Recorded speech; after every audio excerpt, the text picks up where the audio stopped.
At MakerBot, we're always striving to make your 3D printing experience faster and more cost-effective.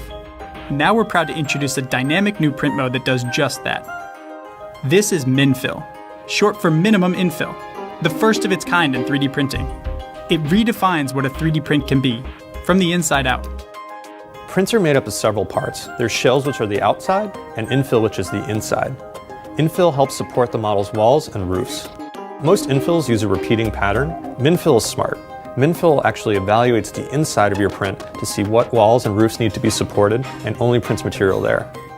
Based on our testing, you can typically print 30% faster and use 30% less filament. In fact, the greater the internal volume of your print, the more time and money you'll save. This is a prototype for a speaker that we used to test out MinFill in our C18s. With regular infill, this would have taken 81 hours. With MinFill, this took 35 hours to print. You're saving over a whole day of printing time without sacrificing any of the good quality that you require as a designer.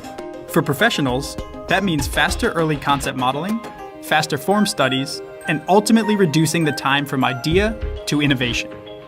This is MakerBot MinFill, our commitment to elevating your 3D printing experience.